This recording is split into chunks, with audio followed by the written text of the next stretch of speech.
Because it's always that initial image that you get when we look at the screen. And, I think the thumbnail of me is always my eyes are closed and my mouth's open or something. All right, let's see if there we go. Do a quick refresh on Facebook.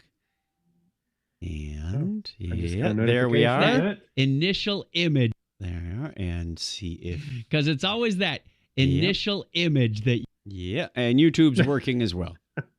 We just like to we just like to repeat ourselves, take it out of theater mode. So in case anybody does come in, one watching now and then one left. There you go. I'm sorry, I missed that. I heard you twice. That's all as I was trying to get the video. And then image that and YouTube's working as well. We just like come on mute. We just like to repeat ourselves. You know what? Facebook doesn't respond well to YouTube's hotkeys. Like I'm hitting M, going mute, Facebook, mute. Yeah, I know. Is there a hotkey? Is there a keyboard shortcut for muting on Facebook? Yes, it's M for mute. Just M? Okay. Yes, and K will do your play and pause. Mm-hmm. Oh, trust me, for karaoke, I get really good at the YouTube hotkeys. That's what YouTube's for too. Keyboard shortcuts are. No, that's what you asked me what YouTube's keyboard shortcut was. No, I said were there keyboard shortcuts for Facebook? I don't think that's what you asked, but we can go back and play it again. Okay. Facebook? It doesn't matter, is there? For mute. Oh, you did say Facebook. I caught it. Good thing we have instant replay. Yeah. Let's see what we said. It was like the what was that thing in Galaxy Quest? They could go back 13 seconds. The Omega 13, or or Spaceballs. When was this? This is now. Oh, yeah. Isn't it? What? Oh man, I'm so confused. Hi, Amy. Yeah. Don't ever replay that again. We'll have to use that as an audio clip for Technorama. Yeah. Don't ever play that part again. Hi, Amy. Thanks for joining us. We're just doing our pre-show checklist, making sure audio levels are okay. And the video is working. Good evening, Amelia. And okay, that's working, but a little loud, so we'll back it off. We'll practice this. I tried to watch karaoke last night. You tried? Yeah, I was having couldn't get through it? Internet. Well, it started snowing yesterday out there, so the humanity. I know. So it snowed a little bit. Internet was a little iffy. I had to take an old broom and brush off the satellite dish, go back inside. My heart's bleeding for you, man. I know. First world problems. Hang on a sec. Hey, at work though, it was funny. Just brush it off a little bit and it worked. Hang on. That was weird. I put my hearing aids in the charger and they were flashing red at me. Uh-oh. Time for new batteries? Or is it unplugged? No, it's a charger. The charger was bleeping red at me. It usually goes, 1, 2, 3 bars of orange. There, 2 bars of orange is what it should do. Then when it gets to 3 bars of orange, and then it'll go 3 bars of green. Okay. Must mean they were inserted wrong, but I can't imagine I did both of them wrong. But you didn't put on your glasses, so they were backwards? No, I've tried it. Yeah, the right wheel charge and the left charger port. I figured that I took the one that was in my backpack, since my backpack hasn't really moved in the last 10 months. I know, right? And I have a spare hearing aid charger that I use when I travel, kind of like having a spare laptop charger when you travel. Yeah, you can leave one in your desk. Charger or something. Right, yeah. right. So I usually have a duplicate of most chargers that I have, except for my watch. I never picked up a second watch charger for whatever reason.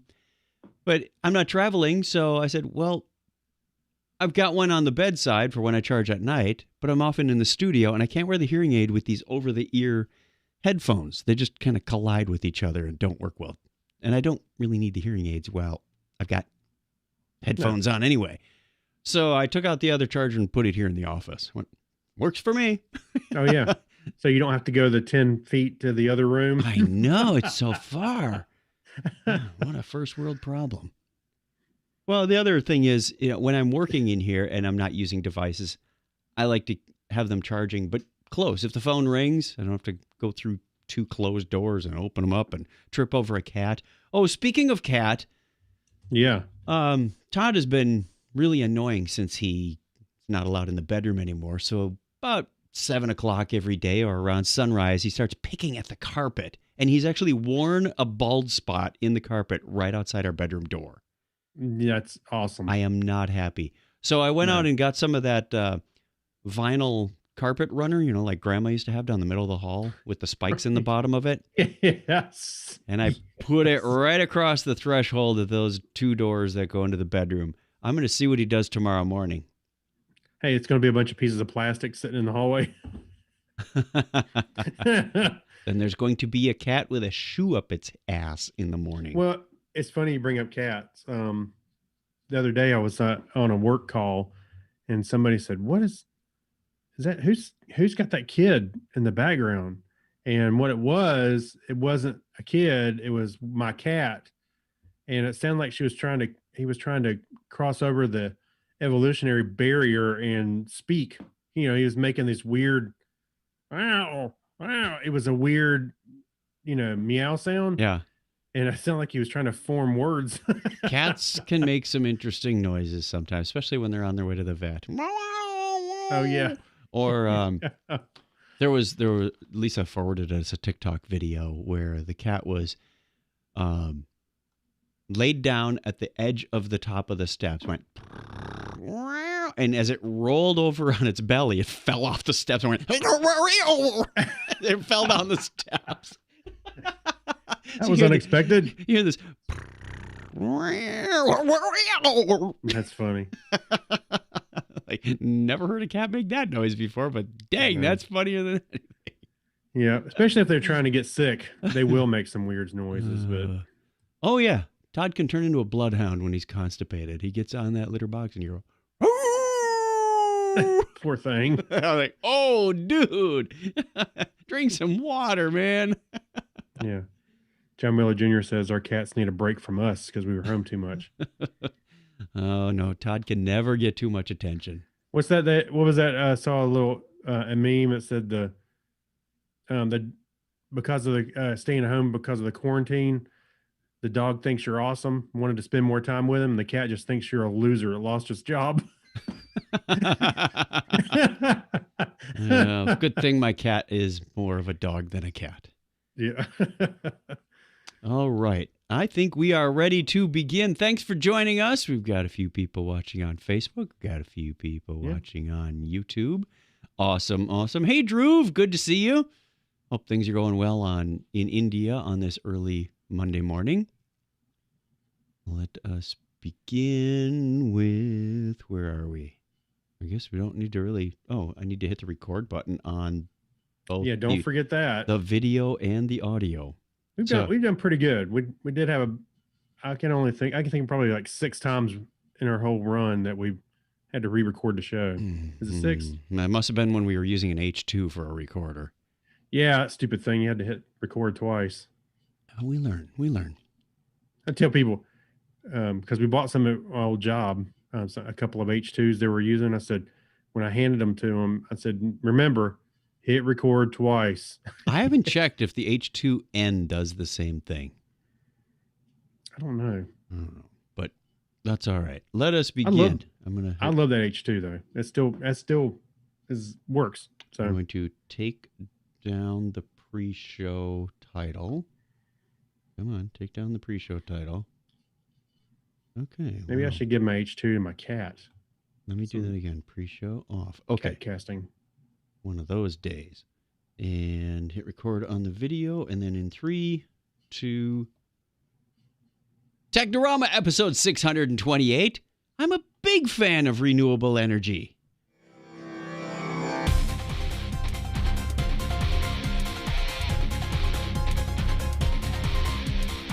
Hey, welcome to Technorama, the show that takes a lighthearted look at tech, science, sci-fi, and all things geek. If you are returning to us, thank you very much. We appreciate it. It means we must have done something right on a previous episode. But thanks anyway. If you are new, Well, now you got to give us a chance to prove our worthiness. I am Chuck Tomasi from sunny Phoenix, Arizona, and joining me right over there is Craig Stepp. How are you, Craig? I'm doing well. I enjoy my podcasting work. I love my job. That's right. Hey, No, things are going pretty good, man. Just trying to stay dry and warm here. Oh, well, you can always come out here. It's dry and warm. I know. It's always dry and warm. I keep offering, and nobody takes me up on it, but maybe later. Soon. You know, all the old people can't be wrong, buddy. Well, you know, hey, let's see. When is it? In June, you can have the Technorama pool party. Probably not this year. I don't think we're going to have quite enough coverage on that vaccine yet. No, I think it'll be a small party of 2 to 4. I'm so disappointed because that's going to be 2 years and we got this cool karaoke app we can use to have even more fun than we did when we didn't have the app and had fun doing karaoke. So, yeah, the only real road testing that app got was at Dragon Con. And, man, that thing has evolved so much in the past year and a half. It's crazy. Speaking of which, somebody asked me at work. I didn't see the video, but we had a kind of a conference thing at work. Yes. And somebody said, hey, that Jeopardy app, was that Chuck's Jeopardy app? Usually the one they use for the team. If it's the training department, yes. If it was ServiceNow Colors, it was mine. That's all you got to know. During our kickoff thing. It was, and I didn't see the video. I didn't see it because I was an hour late to that. I was delivering another presentation, so I didn't see that. It may have been, but usually if it's related to the marketing team or the P4 team, no, they just go and use. They don't, for whatever reason. They like to use my scenarios, but they don't like to use my apps. Well, somebody saw it because they asked me if it was yours. I said could have been. If it was Jeopardy and it was written in our work platform, yeah, probably. Yeah, I don't know anybody. Yeah, nobody else is dumb enough to do that. Why would you want to waste your time writing that? No one's going to use it. Right? No kidding. What an idiot. Sorry. Art of the possible, people. Art of the possible. All right, let's get to our feedback section. We've got some feedback from you. We asked you a question yesterday. I just closed them out. There we go. Go ahead. I'll bring my questions up. Ladders every day. Ladders? Ladders every day.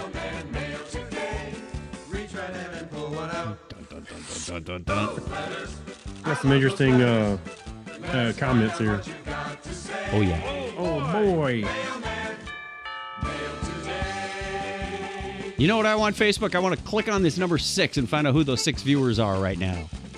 Don't make me guess. This is the crappiest viewer interface from a presenter standpoint that I can see. But I know. You know what? There's probably a whole secret interface, and we don't. There probably is. Kind of like Studio gives you YouTube stuff. But anyway, let's continue on. I mean, YouTube gives you Studio, not Studio gives you YouTube. We asked you a question last week. We said, what job sounds dull and boring, but is actually awesome and quite fun? And we're going to read some of the highlights we got. Craig, you got the Technorama answers up there? Yeah, our buddy Steve London says developer. I disagree with that. I'm just kidding. So he says try to hysterically fun. He says a developer. Try to pick up chicks with a pickup line.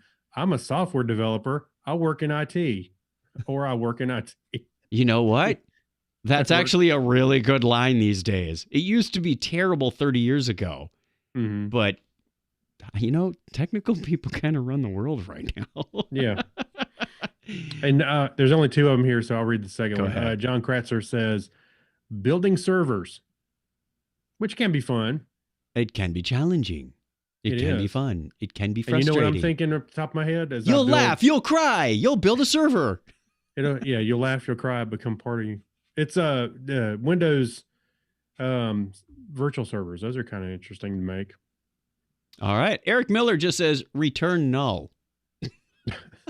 That job sounds. I guess that's his scheduled job that runs every night. He runs that job every night. What's it do? It just returns null. Doesn't do anything. That's his personal cron job. Mike Stockman says, unloading plant trucks by hand. You get to enjoy the beauty of each plant. All right. You might know something about that, Craig, if you ever helped out Kim at the florist shop. No, I did not. Not like that. My sister says, Diocesan Safe Environment Coordinator. She works for the Catholic Diocese in Michigan. She says, I love my boring sounding job. Safe Environment Coordinator. Mike Wills also says programmer. My cousin John says math professor. He must love his job because I don't, everybody's got their thing, I guess. Let's see. Pat Cooleybeck says, since the tech industry has largely hijacked the term architect, no, seriously, the last time I looked, I had to disregard 80 to 85% of the postings. Being an actual architect is a blast. Scott Tyler's an architect also. Yes, he is. Yeah. And he seems to enjoy it. Yep. Weber Baker says mouse driver. Like that's a piece of software. That's not a job. Wait a minute. It might be a job. We just make it. Yeah. It's like a... Yeah. That's right. Hey, well, the Pied Piper got the rats out of the town, so...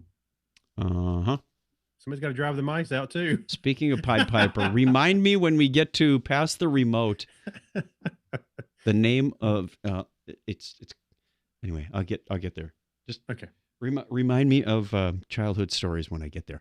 My sister Suzette says, sewing with a Singer sewing machine. Wow, there's a tongue twister. Creating simple dresses. I feel like I am in a different time. That would be cool. I really wish I had some, what do they call that? Textile skills to make I would be making cosplay stuff left and right. Amy, I applaud you for your cosplay making skills because I have to go buy everything. I do know somebody on Facebook that used to make, I guess she still does, was making 50s style dresses from old patterns, and you could just buy them, I guess, off eBay or wherever. You could buy the patterns. What were the name of the pattern catalogs? Not Warwick. Something like that. Somebody's got to know that. My sisters used to get those patterns all the time. Donut taster. Yeah, nice. John Miller Jr. That doesn't sound like a boring job to me. I want to go the other direction and say, what job sounds exciting and is really boring? You know what one of those is? Video game tester. Sounds fun, doesn't it? No, it's not. Vegas card pickupper. You might want to check that title. I don't think that's what it's really called. Simplicity was what. Yeah, thank you, Clinton. Simplicity was one of the pattern catalog makers for making dress patterns. Maybe when I retire, all I got to do is get a sewing machine and buy some patterns, right? How about a job like at ILM where you're the guy that touches up all the frames to remove pieces of trash? Monotonous. One more for you. Mickey just says, my job. Oh, okay. Sounds boring. Really exciting. Good for you, Mickey. All right. That takes us to the end of that one. Short one tonight, but we appreciate it nonetheless. We'll give you another question at the end of the show. And let's take you out of here. We didn't get any email or voicemail, so we're going to go on. Wow. I'll probably remember that remember saying anything. Other catalog. Let's go on with the history then. Yeehaw! This is the history segment. All right. February 3rd, 2021. You know what that means? It's the 34th day of the year in the Gregorian calendar. There are 331 days remaining in 2021. It was on this date in 1690 that the colony of Massachusetts issued the first paper money in the Americas. Remember that, Clinton? Do you still have some? He designed it. So that same date in 1918, the Twin Peaks Tunnel in San Francisco, California, began service as the longest streetcar tunnel in the world at 11,920 feet. That's 3,633 meters for all you meter challenged people. Ding, ding, ding, ding, ding, ding. Yeah. It was also on this date in 1959 that the music died. That's right. Rock and roll legends Buddy Holly, Richie Valens, and J.P. Richardson, a.k.a. the Big Bopper, were killed in a plane crash near Clear Lake, Iowa. Kim and I were just talking about that the other night. Okay, name one person who should have been on that plane but gave his seat up. Oh, I know. Let me give you a hint. Dukes of Hazzard. Dukes of Hazzard? Waylon Jennings. Oh, Waylon Jennings. Oh, of course. You I lose. was Go thinking, on. Move on. Oh, Luke. No, not Boss Hog. All right. On February 3rd, 1966, the Soviet Union's Luna 9 became the first spacecraft to make a soft landing on the moon and the first spacecraft to take pictures of the surface of the moon. From the surface of the moon. Oh, from. So when they were leaving their stop and they had a plane, Richie Valens said to Waylon Jennings, this is according to Wikipedia, he said, "I hope your bus freezes." And Waylon Jennings says, "I hope your plane crashes." Oh, no, he didn't. Yes, he did. Yes, he did. So be careful what you say, people. You may have to live with it for the rest of your life. No kidding. All right. Also today in 1984, Space Shuttle mission STS-41B was launched using the Space Shuttle Challenger. Ooh, speaking of crashes. And also on February 3rd, 1994, Space Shuttle mission STS-60 was launched, carrying Sergei Krikalev, the first Russian cosmonaut to fly aboard the shuttle. Very cool. And the Space Shuttle saga continues because on this date in 1995, astronaut Eileen Collins became the first woman to pilot the Space Shuttle as mission STS-63 gets underway from Kennedy Space Center in Florida. Wow, they did a lot of stuff on February 3rd. Yeah, a lot of space stuff. Happy birthday goes out of the state to English scientist Gideon Mantell, born on this date in 1790. And Felix Mendelssohn. Midsummer Night's Dream. Oh, Mendelssohn. Okay, whatever. The German pianist, composer, and conductor was born 212 years ago today. You just like saying pianist. You just like pointing it out. Hugo Junkers, the German engineer who designed the Junkers J1, or would it be the Ya 1? I don't know. Was born on this date in that same date in 1859. An American painter and illustrator, one of my favorites, Norman Rockwell, was born on this date in 1894. Somebody's painting me. Not the right Rockwell? Darn it. No. Pretty Boy Floyd, yes, the American gangster, the original gangsta, was born on that same date in 1904. And also born on that same date in 1950, American actress Morgan Fairchild. Yeah, Morgan Fairchild, that's the ticket, I yeah. hadn't really heard anything about her. Remember that skit with the habitual liar? Oh, yeah, that's right. And I'm married to Morgan Fairchild. Yeah, that's the ticket. American mathematician, geneticist, and academic Eric Lander is 64 today. And also turning 51 is English actor, producer, and screenwriter Warwick Davis. Warwick. No, it's Warwick. You go listen to the way he says his own name. It's almost like the second W is. No, he doesn't. Like it because he's English. Yeah, right. Say the name the way the person would say their own name. That's like saying your name is Craig Steppe. I get that all the time. Yeah, and they're wrong, aren't they? Yeah, whatever. Well, also someone who's wrong, born today in 1984, being a whole 36 years old, or 37 years old today. American fraudster. Oh, that's a terrible thing to stick to your title. American fraudster and founder of Theranos. Oh, Theranos. I loved him in the Avengers. Yes, the big purple.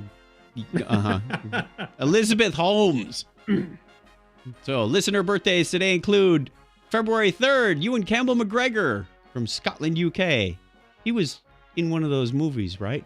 Ewan McGregor? Steve London on the 4th. Happy birthday, Steve.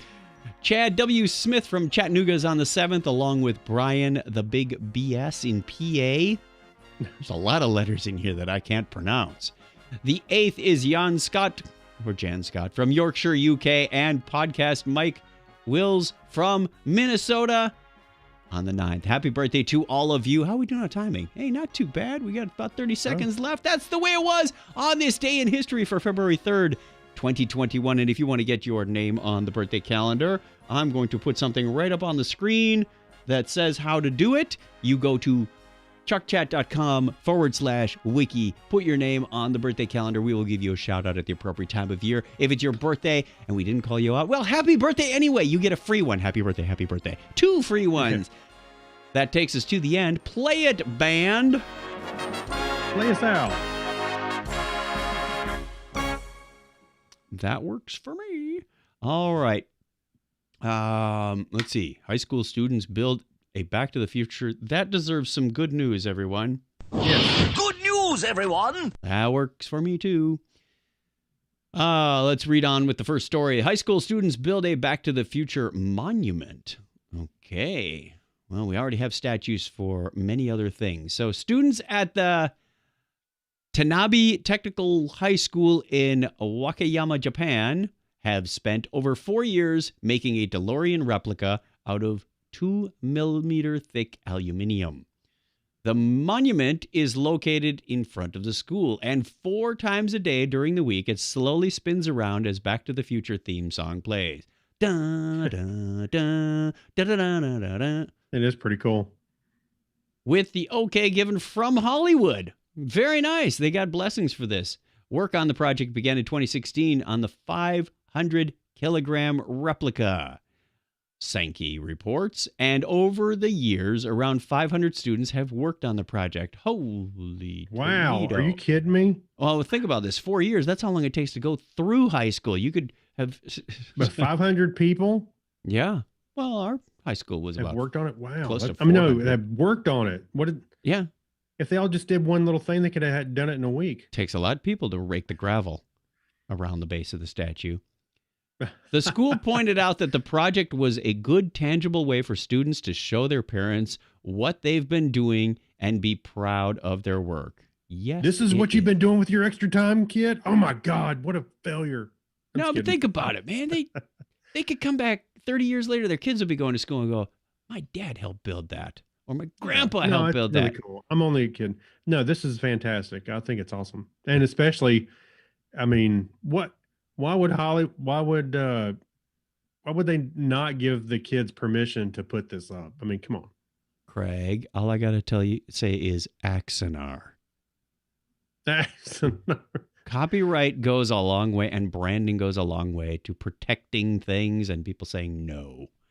Yeah, but at the same time, this is the kids did it, and it only keeps Back to the Future in everybody's mind. So what's the harm? We've seen other statues. There can't be any more money made from Back to the Future. They've made it all. So what's the harm? Craig, Hollywood and reboots. That's all I got to say. Somebody is going to reboot Back to the Future at some point.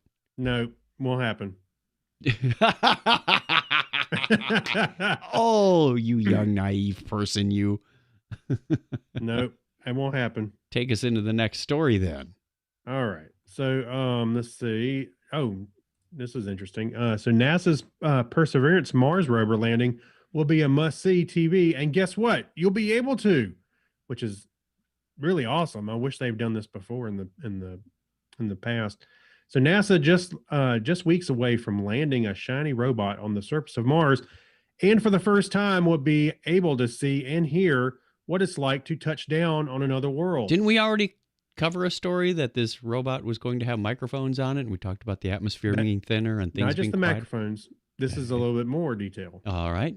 So Perseverance is due to land on Jezero crater on February 18th, becoming the first artificial object to land on the surface since the Mars InSight lander in 2018, and the first rover since Curiosity touched down in 2012. They make it sound like it's been centuries since this happened. Yeah, I know. Well, 6, 8. Yeah, I know. Make it sound. They do. It's not like we're landing things every 2 weeks and go, oh my gosh, it's been 3 years. Anyway, go on. Well, we talked about the microphones before, but this showed how many cameras they've got on it. So you will be able to see it landing. And if you'll scroll down a little bit, I think you may have the image up. I can't really tell. There's a camera in the back shell of it. Okay. The descent stage, which is much like the before when we talked to, my mind's blank. We had the interview and the guy was talking about the right kind of crazy and Adam Steltzner. Adam Steltzner, thank you. With the hover rocket that lowers the rover down, the sky crane, and then it flies off. It's got cameras on it looking down, and so the back shell has a camera looking up. The descent stage has a camera looking down. The rover has cameras looking up and down and a microphone. Okay. So I just thought it'd be interesting. You'll be able to see this literally as it happens, or Yeah. the different video points of view. And when is this all happening? So I can February 18th. Okay, couple of weeks, people. Yeah, so we should. Keep I an assume eye on we'd you. see the video shortly thereafter. Yeah. So yes, February 18th. Well, I want to watch it live. That's the way the internet goes these days. Oh, by the way, It John Miller probably Jr. agrees with me. It will happen. Back to the Future. There will be a No. reboot. No. Who? Bob Zemeckis and Bob Gale have both said that there's a clause that they can't, without their consent, they can't reboot anything, and they both said they're not doing that while they're alive. Maybe when they're Okay, dead. so maybe when they're dead, or they give them a boatload of cash because money changes. They said without their consent. Here's $50 bazillion. Oh, I consent. I consent wholeheartedly. Yeah, I doubt they'll do it. I think this is one of those movies. I mean, you've had cartoons and there's been comics and stuff too to go along with it. But the thing is, even a video game was supposed to be canon to this, but they said this is one of those series. I think 3 movies done. Don't do like Star Wars and start tacking on. We had 9 episodes in mind when we first conceived it. Blah blah blah blah blah. All right. Did you know that the Earth had a second moon? I was not aware of that. Well, I think I heard through Reddit or through a little bird. I don't know. Tell me about it. Well, we're going to lose our second moon before most people even knew we had one. Earth's second moon will take a close approach to the planet next week before drifting off into space, never to be seen again. It's not the Tesla, is it? With Spaceman? What second moon, you ask? I'm glad you asked. Well, astronomers call it 2020 SO. A small object, maybe that's what SO means. Or it's named after the old gas stations. I'm not sure. Yeah, right. A small object that dropped into Earth's orbit about halfway between our planet and the moon in September 2020. Look, 2020 actually gave us something rather than took something away. Temporary satellites like these are known as mini-moons. It's a mini-moon. Though calling it a moon is a bit deceptive in this case because in December 2020, NASA researchers learned that the object isn't a space rock at all, but rather the remains of a 1960s rocket booster. They're easy to confuse. Yeah. It was involved with the American Surveyor moon missions. Oh. The non-moon mini-moon made its closest non-moon mini-moon, non-moon mini-moon, non-moon mini-moon, Anyway, made its closest approach to the Earth on December 1st, the day before NASA identified it as the long-lost booster. But it comes back for one more victory lap, according to earthsky.org. Mini-moon 2020 SO will make a final close approach to the Earth on Tuesday, February 2nd at roughly 140,000 miles. For you people that don't do miles, that's 220,000 kilometers from Earth, or about 58% of the way between Earth and the moon. So get ready for that. We're about to lose our rocket booster mini-moon, non-moon mini-moon. Yeah, see, I thought you were going to say it was the Tesla, with the spaceman. Get flung off into space. Well, it's in Mars. It went, last time I looked, it was around Mars, I think. Wait, how long has that been up there? Hasn't it been a couple of years now? Yeah, I guess it was 2018. Okay, and didn't they say we'd be able to possibly see it again in 2020, in a couple of years? We should be coming up on another. We should be coming up on another flyby. Yeah. I put that in my back pocket and remember, it'll be a couple years before launch we date, see it. February 2018. Aha. Not a bad memory for an old guy. Where is Elon Musk's Tesla Roadster? In his driveway, dumbass. No, it was his personal car they sent up to space. Here you go. Where is the roadster.com? Let's see. All right, you look. Roadster is actually near us. It looks like. See, Told I you. think we might be a little far away to see. If you see it, it'd be like a little dot. I mean, you won't be able to tell. We're going to take a quick break. We'll be right back while Craig checks his facts again. I'm checking facts. Okay. Be right back.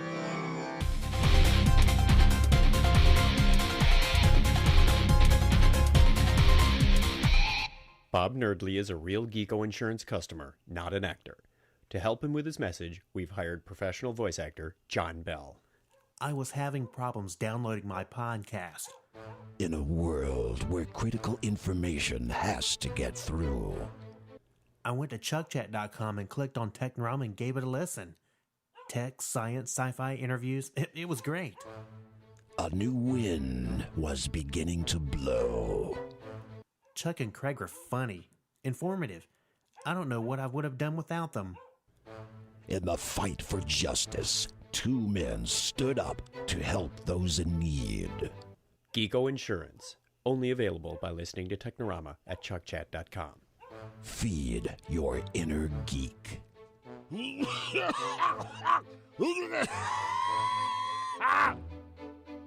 My throat is starting to hurt. Hey, this is Kate Vernon, and you're listening to Technorama with Chuck and Craig.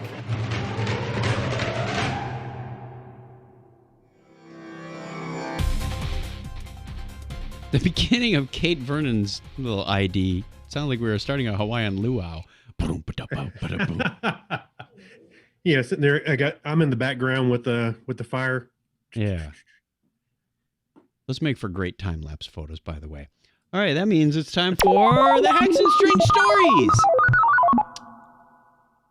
That seemed like too many beeps for me, but we'll move on. I think this one's yours. Why don't you take this? Sure. So I thought you'd like. Everybody likes a good hack, right? So this developer modifies his 4th gen iPod with built-in Wi-Fi and Spotify.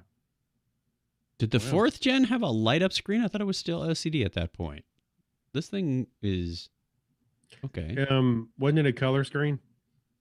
I know the 5th gen was. That's the thinner one that I got. It's like an LCD. I don't know. Maybe he hacked that too. Well, let's read on. Let's find out.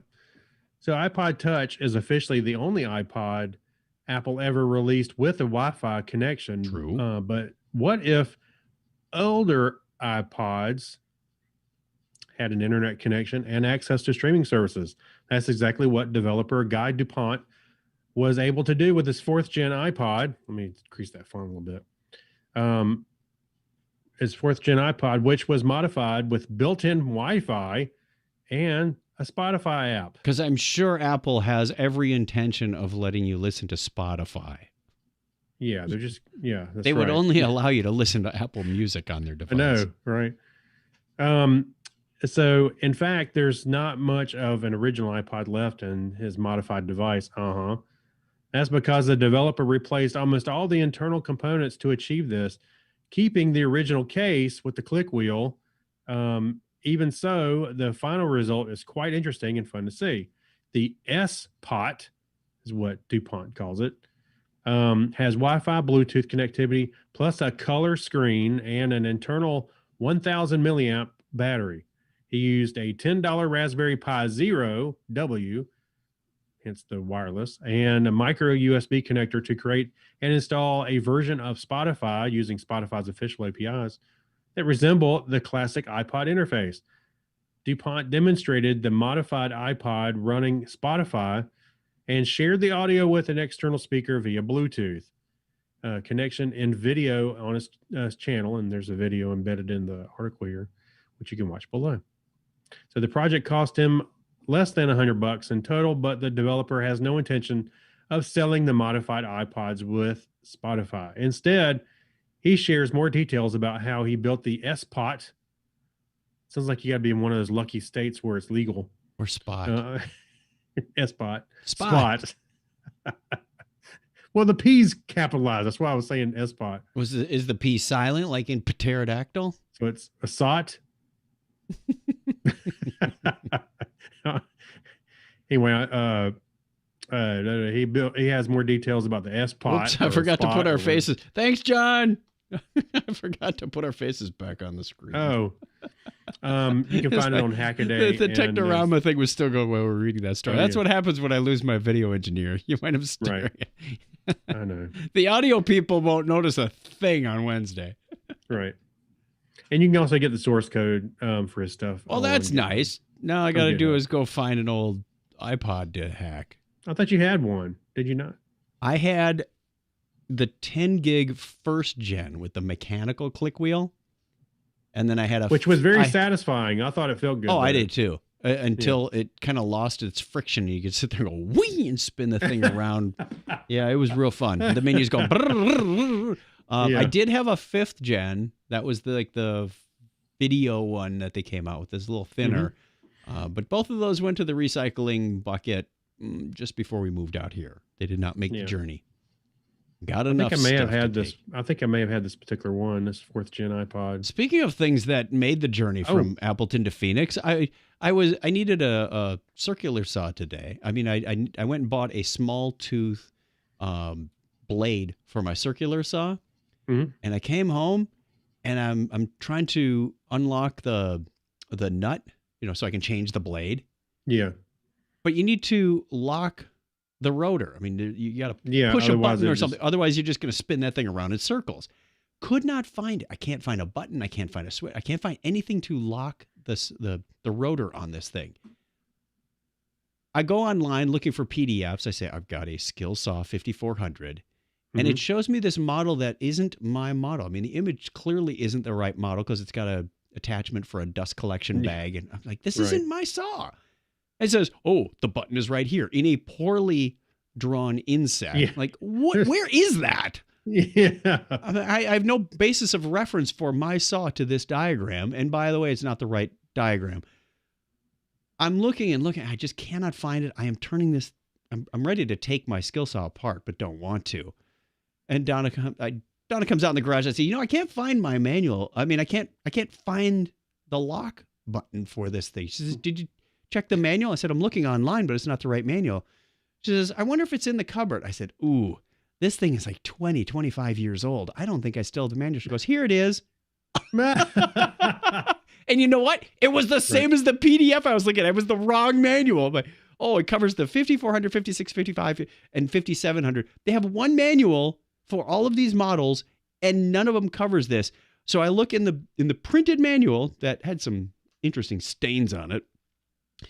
And it says, here is where your lock button is. Model 5700 only. Well, Genius here has a 5400. You know what I did? I took a screwdriver and jammed it into the teeth, and then I was able to get it off. Yeah, I was going to say, that's probably what I would do. Or the challenge is putting the new one on and tightening it because it's got to go in the other direction, and the teeth don't go that way. And now you're using a small tooth blade. Just hold on to it. I did. I grabbed a vice grips and go, I hope I don't bend the blade because here we go. Grips. Actually, vice grips, you should have been able to clamp it on there and it maybe got it to stay. You know what else I found when we were looking for the manual? A small tooth blade that I just bought. I found an older one. I was going to say a 4th gen iPod. Spent a whopping $7 on something I didn't need, but hey, that one's nice and sharp, and the one I was using was kind of not. So maybe it was a better thing that I got it. But I got everything cut. I got a blade. Now, just to make myself really upset next time, I loosened the bolt so I can change it out in case I need to put the big tooth. But you know what's going to happen? I'm going to go out there and go, whee, and the thing's stuck. No. It's going to be like your old iPod click wheel. Yeah. I'm going to hit that board and the thing is going to stop. The blade will stop, but the motor's going to keep going. So, lots of fun at the household today doing some carpentry in the studio. That's funny. Where were we? Oh, shout out to the chat room. Yes, let's get on with that. All right. I see John Miller Jr., Mike Robeson, Amy Bowen, Clinton Elvord. Hey, if anybody else is out there, Dhruv Gupta is on the YouTube chat, so thank you very much. And if you're out there, I see a couple more people that are there that they're not saying anything, but we give you a shout out as well. Lurkers. One just left. They go, oh my gosh, they're naming names. I'm out of here. Yeah, lurkers. That's all right. We like lurkers on this show. Yeah. So thank you. If you want to join us, if you're around on Sunday nights, like many of us are, because we're not traveling anywhere, head on over to chuckchat.com/Technorama or look us up at Technorama Podcast. Let me say that slower. I know that I went a little fast. Technorama Podcast. Put that in your search engine. You can find it on YouTube. You can find it on Facebook because that's where we broadcast live. I get a little excited and go fast sometimes, and you can't understand the words. Pity for the people who are listening to our podcast on double speed. Sorry. Let's get into the Remember When. Woo! We got Remember When stuff. Yeah. I love reading 1980s computer magazines. Is this one mine? Yeah, because you did the 4th gen iPod. So here we go. From Wired Magazine. Imagine walking into a greeting card store to get a bespoke bit of poetry written just for you by a computer. It's not such a wild idea given the recent development of AI-powered language models such as the GPT-3. Isn't that the name of the latest Tesla? Yeah. But the product I'm describing isn't new at all. Called Magical Poet, it was installed on early Macintosh computers and deployed in retail settings nationwide all the way back in 1985. Remember when? Welcome to the future. Okay, I came across this gem, or the author. I think you left you. Yeah, let's back that all the way down. It's one of those pots that just spins around and around and around. There's no real start or stop, so I don't know when it's like done. your saw or your like iPod click wheel. I said we're making a collection here tonight. Frictionless devices. They come in all sizes and shapes in this household. Well, the author of this came across this poetry gem of a fact in this year's November issue of Mac User Magazine. A small item right near the announcement that Apple was working on the ability to generate digitized speech. You see, pursuing 1980s and 1990s computer magazines from the Internet Archive is a hobby of this person's, and it rarely disappoints. Their tastes tend towards Mac User and Mac World, given their Apple-centric childhood, though he's also known to dip into some vintage Byte. Ooh, Byte magazine. Yeah. I love the wordiness of an old advertisement with whole paragraphs devoted to the details of their products. I love when the article describes concepts and ideas that we take for granted now, like the nature of uploading and downloading. Yeah. Yeah. And I love the nostalgia these magazines evoke, that sense of wonder and possibility that computers brought to us when they first entered our lives. But there's much more to it than mere delight. I found that excavating old technology often points the way to something new. That's especially the case when you're digging, as I like to do, in that strata from an early age of personal computers. These old magazines in particular describe a sort of Cambrian explosion of diversity in hardware and software designs. Their pages show a spray of long-lost lineages of technology and strange precursor forms. But you may come across a standalone software thesaurus. That's not a dinosaur, by the way. We were talking Precambrian before. With a testimonial from William F. Buckley Jr., or a word search generator, or a magazine on floppy disks. And let's not forget the Mac table, a beechwood desk made in Denmark to fit the Macintosh and its various peripherals. I'm looking at it right here. This was a time when ideas were firmly on the explore side of the explore/exploit divide. In the 1980s and early 1990s, we tried out a huge number of new concepts, many of which look strange to us today.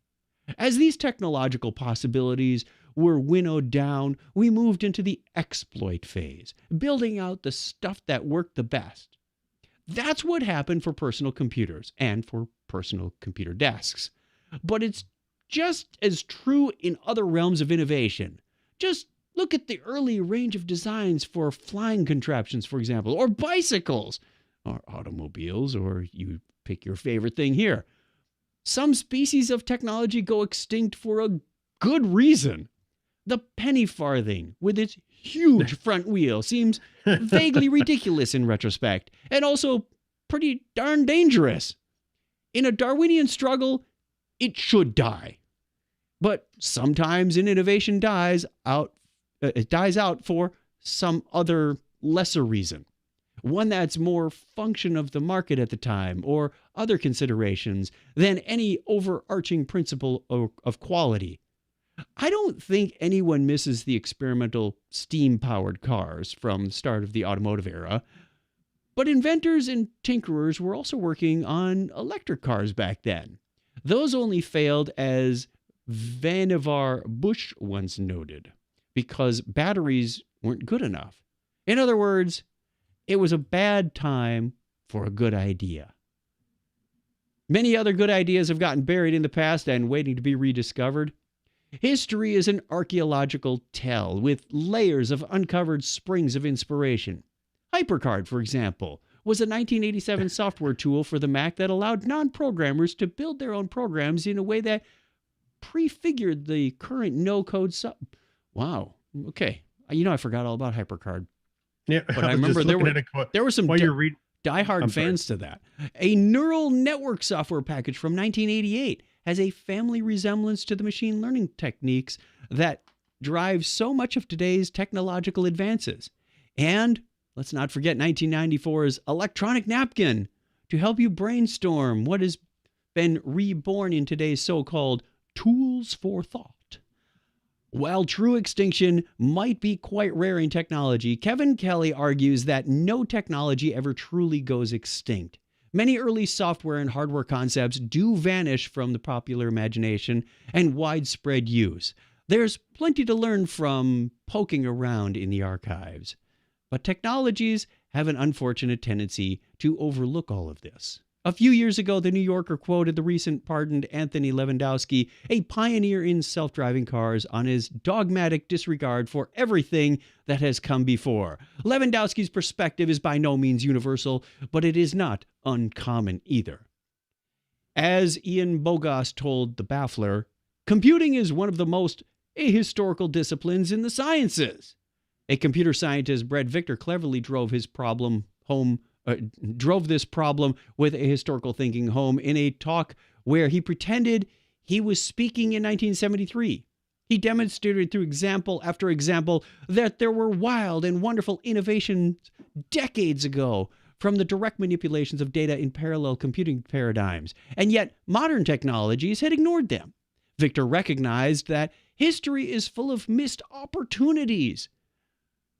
Okay, this article goes on a little bit more, but you kind of get it. It is fun to look at some of these old magazines and go, wow. Yeah. Or occasionally we will try to surface these stories and bring you things like remind you that electric cars were experimented with back in the 1910s, 20s. Yeah, they've been around for a long time. Yeah. Well, some form or another, yeah. Time travel, I tell you, it's real. Hey, by the way, in the same magazine with the desk that we were just talking about, the Apple desk, the Mac table. Yes. Right on the opposite page, it says there's an interview. It's several pages long with John Sculley, who was the CEO of Apple at one point. So he has a quote that says, DOS machines run 30 minutes per day, while the average Mac is used about 2.5 hours a day. Well, that's wildly inaccurate nowadays, wouldn't you say? Yeah, I use my DOS machine at least 45 minutes today. Yeah. You're crazy. Things have gotten really worse. And here's some, this is pretty cool. There's a pricing from Programs Plus. There's from blank media to modems. So a smart modem 1200 was $299. I remember when a 5 1/4 inch blank floppy would run you as much as $5.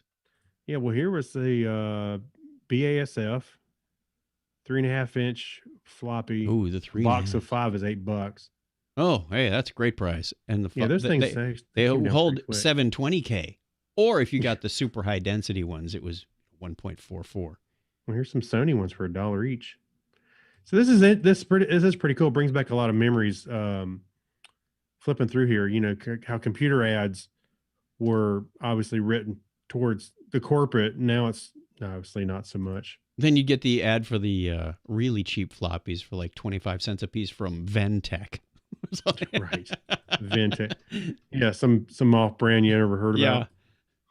Z Store. No. Well, see, here's the 2-page ad it's just a price list. I remember seeing those, but I have never thought about that in a long time. You know, so they got software listing, and then they've got education, games, communication.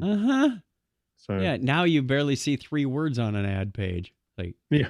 And I actually, after reading this article, I did go pull up.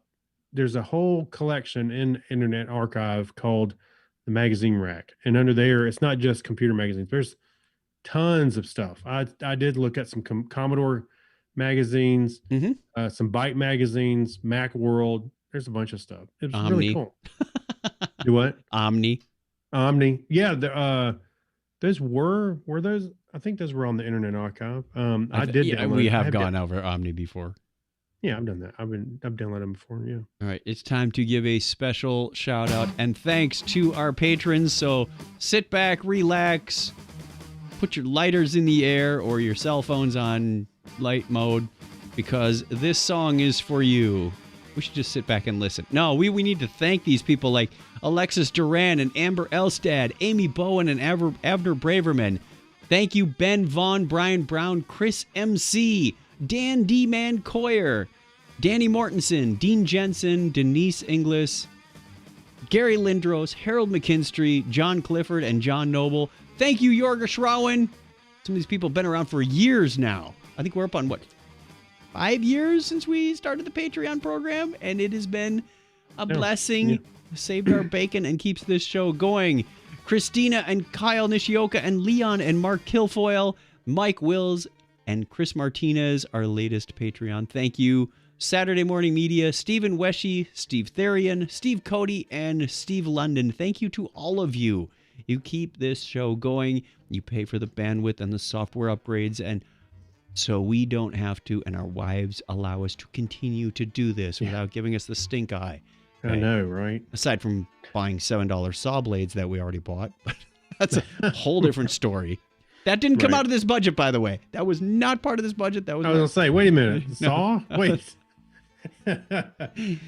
No, thank you. Not only do you get your show, your name with a special shout out on each episode. On our show. Yeah, like picture a gold plaque, or it's embossed in the sidewalk or something if you wish. A brick.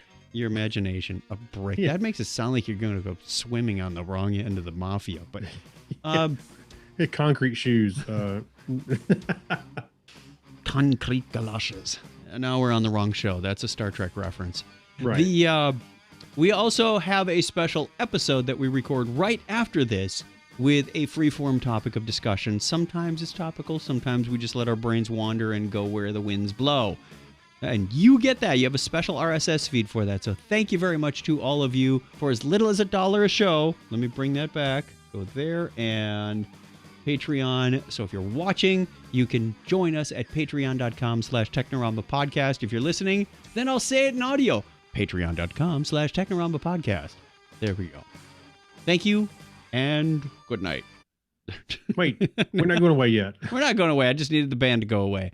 Oh, okay. Patreon.com/Technorama Podcast. Patreon.com/Technorama Podcast. Patreon.com. No, let's go to Pass Me the Remote. I've got a couple for you. Oh, here you go. Which way? This way? Yeah, I don't know. You gave me my own phone. How'd you get my phone? Here, do this. Take one of those. I'm sorry. I got a couple for you. I watched yesterday. Well-oiled machine. I like true crime shows. I do like true crime shows, and one that I picked up on Netflix, I forgot if it was in the top 10 or not, but it's called Night Stalker. Yeah, it's a newer one, isn't it? I think it's a newer one. They just came out with this recently. It is about the 1985 LA. They called him the Night Stalker. They also called him the Walk-In Killer. There were a number of. It was a serial killer story, but it was very different because it wasn't the standard. Oh, here's the calling card. Here's the pattern. It made it very difficult for the police to track down the pattern, and they get into the politics of LA, how the LA Sheriff's Department wasn't communicating that well with the LAPD. And oh, by the way, this crime happened over in another district, so it's not even the LAPD, it was somebody else. And then all of a sudden, crimes that appear similar start showing up in San Francisco going, what? So it was very interesting. 4 parts. Each one was about an hour, I believe it was. I watched them all 4 right in a row. So I had a wonderful time. But that's just me. I like the true crime shows. You may want to spread it out over some time. But I figured, hey, I got a few hours this evening. I'm just going to dig in. And when I watched the first one, you know how they leave you on that hanging. They always leave you hanging on the last minute or so going. And then we discovered, we got a name. Like, what was the name? So you got to start watching. Find out next week on. So I enjoyed it. Night Stalker on Netflix. It's, I'll give this one a solid 8.5. But, that's my genre. I like that. They gave me a recommendation 20? out of 10. 100? Out 10? of 10. Out of 5. What do you think? 8.5 out of 5. Wow. The other one I wanted to follow up because I did finish listening to Ready Player 2 a little over a week ago. I don't think I got it in last week's show. But Ready Player 2 by Ernest Cline. It was a follow-up sequel. We've mentioned it a couple of times before. Sequel to Ready Player 1, obviously. Read by Will Wheaton. I got the audio book and listened to that. Donna has now started in on that. I enjoyed it. Kyle Nishioka, Mad Marv, he said that it didn't quite have that same threat feeling, that the bad situation wasn't as bad as it was. I'm not sure I would agree with that. I mean, I won't ruin it for you, but there was a lot more at stake that I thought, or the threat of it was. So they did bring back a number of characters. He also said that they didn't quite have that 80s nostalgia, and I get that. They were jumping around from place to place within the Oasis and doing those nostalgic things. It seemed like every planet had a theme, which I think is what they had in the first one as well. I thought the whole battle with the Prince derivations was a little that really didn't. I like Prince, but it was dragging for me. That part was dragging a little bit. Yeah. And the other thing that I thought was a little off was the timeline. I think they only had about 12 hours to accomplish this. Yeah. I know. I was like, that's a lot to do. They're doing a lot of stuff in 12 hours. Yeah, well, even worse was, I think it was by the end of the 11th hour, they only had the first 2 or 3 shards, and they got 4 more to go in the next hour. Yeah. So the timeline... I think I remember trying to do that math going... They've only got 4 or 3, like you said. Little off on that part. It felt it was a bit like one of those status bars loading where it's stuck on 95% for the 80% of the right. Yes. So I mean, I enjoyed the story. Don't get me wrong. I would go back and listen to it again, probably in about another year. Give it some time to settle in and go listen to it. I want to listen to like 1 and 2. The storyline picks up right where Ready Player 1 left off, but they do jump ahead a little bit in the first part because. There's a new discovery made, and then they kind of bat that around and they go, okay, 3 months have passed and here's what happened. But the story does begin right after Ready Player 1 leaves off. Kind of like The Incredibles. That's true. Yeah. Incredibles 2 did take off right after that. So I'm still watching WandaVision. I think we're on episode 4 now. I'm liking it. I'm still enjoying it. So it's still progressing. So I'm not going to really talk about it much. All right. There's a lot of places that'll break it down for you if you're interested in it, but Easter eggs and all that kind of stuff. Where do you find WandaVision? Is that Netflix also? No, that's a Disney Plus exclusive. Ah, gotcha. Yeah, that's one of their, and right after this comes Falcon and the Winter Soldier. And then right after that wraps, I'm trying to remember what the next step, they're going to have Marvel stuff all year long. Sounds like pretty much. I discovered that I have a year subscription to Apple TV Plus because I bought the 4K Apple TV. I'm going, okay, now what do I want to watch on Apple TV? So if anybody has any thoughts of some decent content that they found on the Apple TV subscription program, please let us know. I would very much like to go explore that, but I think they kind of got slow because of COVID and everything, because they didn't have the big production machine rolling like Netflix and Amazon did. right. So Amazon and Netflix have still had material to roll out. So I'm looking forward to the Lord of the Rings stuff coming out on Amazon. I think that's coming out this year. You know, the Is it the Peter stuff. Jackson stuff or is it new stuff? No, new stuff. Really? All new. And Okay. it's all I think it's stories from the Silmarillion that they've kind of repurposed.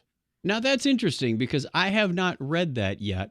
But the reference to it in Ready Player 2 was more like that was kind of like a compendium more than a storyline. It wasn't so much an adventure, but it was a lot of world setup. And it was, whereas The Hobbit and Lord of the Rings takes place in the Third Age, this is more of First Age stuff. So you're not going to see a lot of similarity. That's right.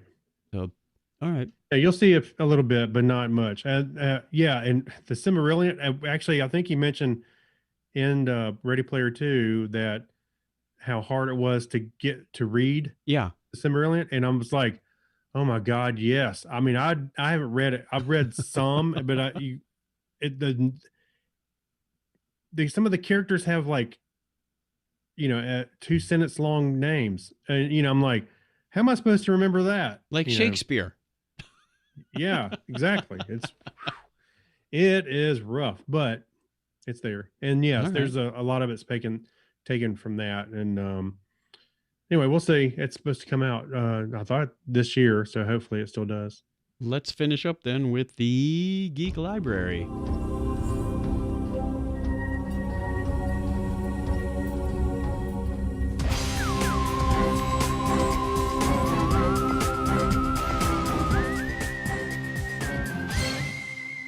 Go ahead. Finish this out with our last article story. Okay. So from SF Gate, the title is My Long and Frustrating Battle Against My Internet Passwords. Let me big in the font there. I am so bad at remembering them that even Google doesn't trust me anymore. Wow. Due to my status as forgot your password power user, my last failed resulted in a 2 to 5 day lockout as they launched an investigation into whether it was really me. That subsequently logged me out of my Chrome vault, triggering a grueling week of guessing which of the 3 recycled passwords I used to buy my dog food. Okay. So like 66% of the 3,250 internet users surveyed, my password manager company, LastPass, I reused the same password for multiple accounts. Even though I'm in the 91% of those people who know that's dumb. Yes. I'm also in the 6.7% of people who would rather take the middle seat on a 14-hour flight than make a unique password for every menial online activity. And just like I regular fly sandwich between strangers to have money to save money on plane tickets, I'm cheap to pay for a password manager service. I'm too cheap. Sure. I don't know why I'm having trouble reading this. Some are saved in my Google and others saved in Apple. That's a bad idea. Start mix and matching password managers. But neither is saved me from a horrible memory.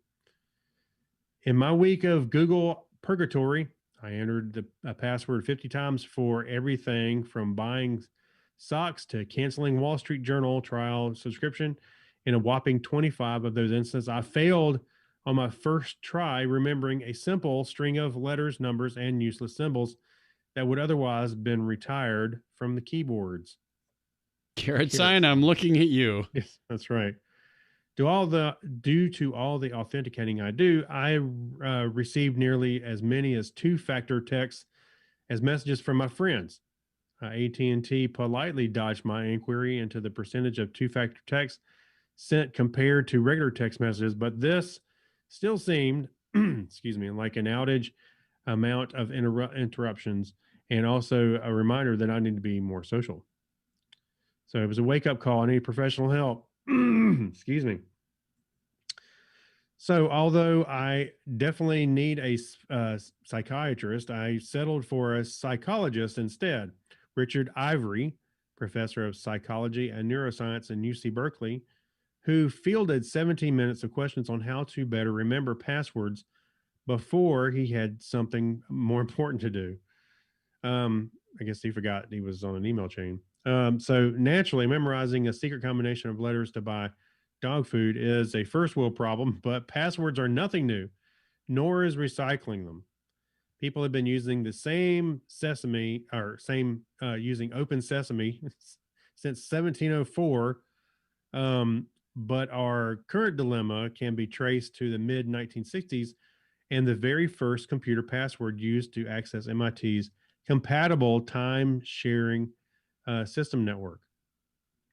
So there have been countless innovations since then, but let's just fast forward to data protection becoming a $11.97 billion industry in 2019.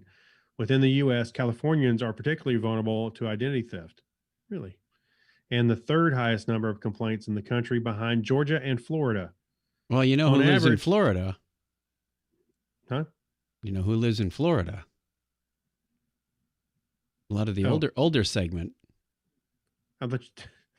Yeah. Oh, well, that's true. Yeah. I'm sorry. I was thinking of a current resident we know that just moved there. No, stop. So don't get political on me. No, I'm not. No.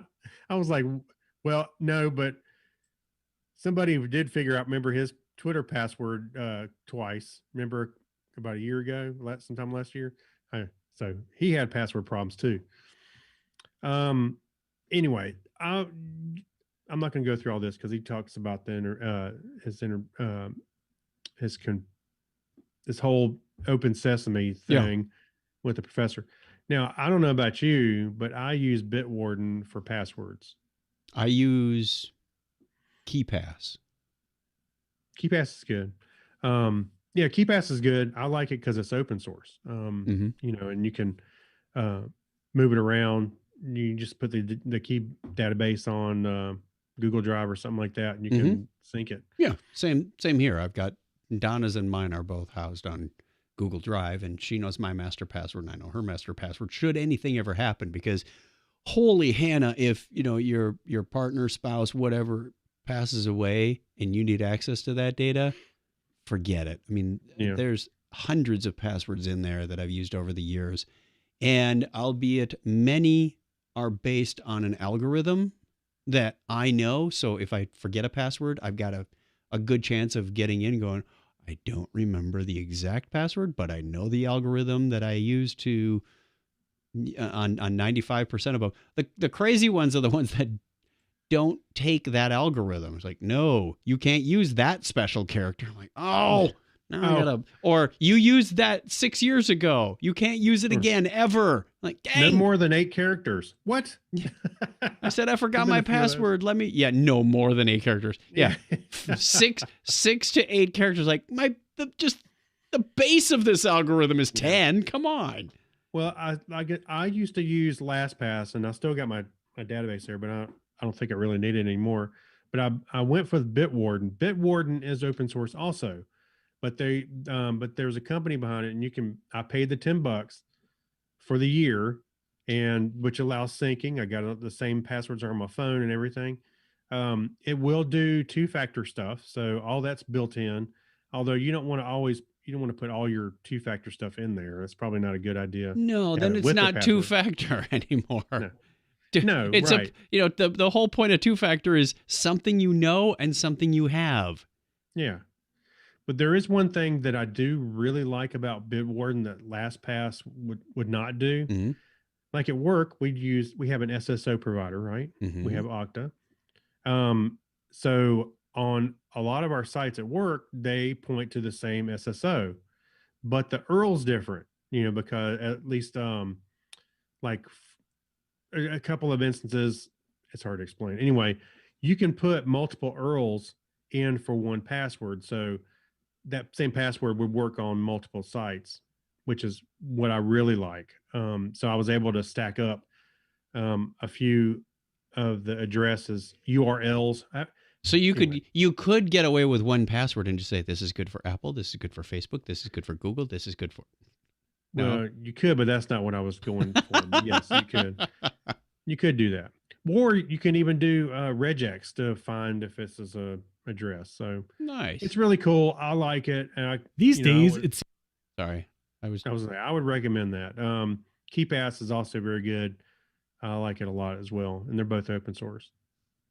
All right. The thing we have for you in the Geek Library is a video that you just sort of sneakily heard creep through there. You know what? I put this in there because I saw this before the show about an hour ago, and I thought it was great. It's just a YouTube video. Go check it out. This guy 3D printed a Power Mac G3, the not gumdrop one, but the Mac that's blue and white and has the handles on four corners. It looked like, well, when I saw the picture, I went, okay, he 3D printed this case. Yeah, but it's mini. It's like small. It's made for a Raspberry Pi. Isn't it cute? But what he did was he's got the Raspberry Pi booting on Mac OS 9.2. Oh my. So it comes up, it works. I mean, it ran all the apps. It's using a disk image of 9.2.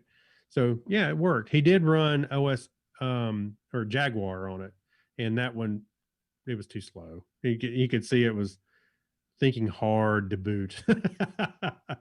But anyway, I thought this was kind of neat. And for Raspberry Pi, in there, literally this thing costs less than $100 to make.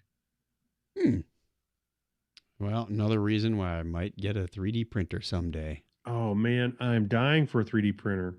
It's going to be one of those rabbit holes that I go down and won't come out of for a year. That's I know. kind of why I'm resisting.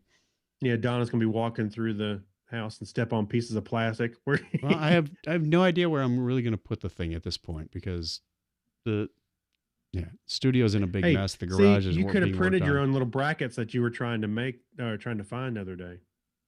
Yeah, until you talked me into magnetic tape. Oh well, did it work?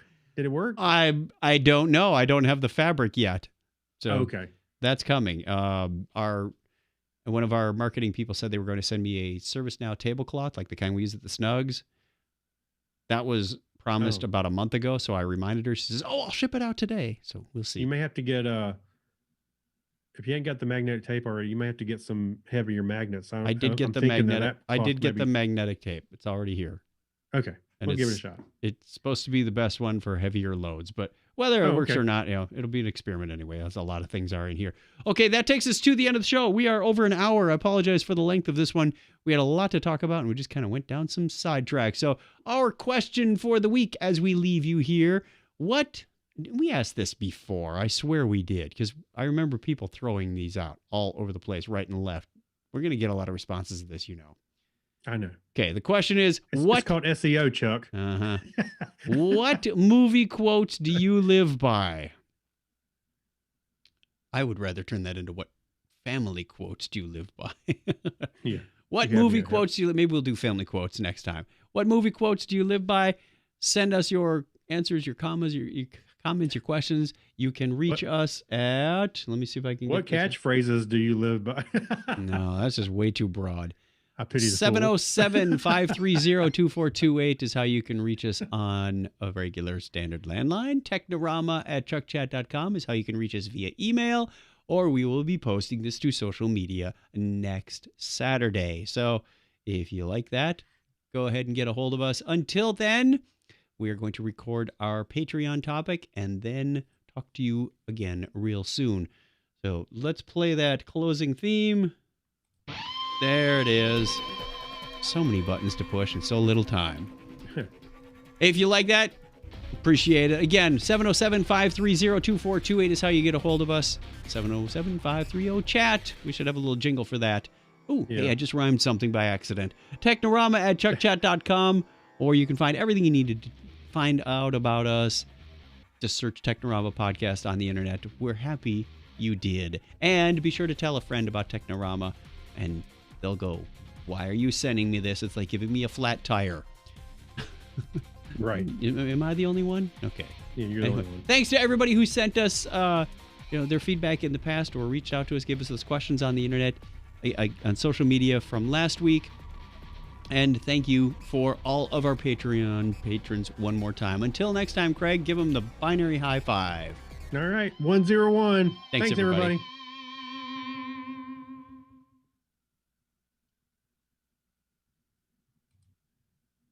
Audio and video recording stop. We only do the video recording as a backup in case there's something wrong with the stream. We are out there. Thank you very much, Drew, for watching. Thank you, everybody who's watching on Facebook as well. John Miller Jr. Clinton said, looks like Bonnie couldn't get through Cimmerillion either. So take care, everybody. Was that what you were talking about? I think so. Yeah, I'm going to tell you, that was...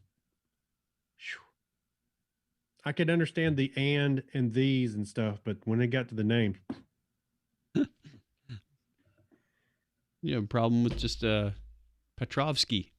I'll tell you something. That's why the history segment works so well on this show. Yeah. Stephen Colbert, he knows all that stuff. He made it through it. I don't know how. I would like to ask him one day. We salute you, Stephen Colbert. All right. We are going to sign out of the video stream at this time and go record the Patreon show. And we'll talk to you again next week. So thanks. Right. Bye, everybody. Bye, everybody.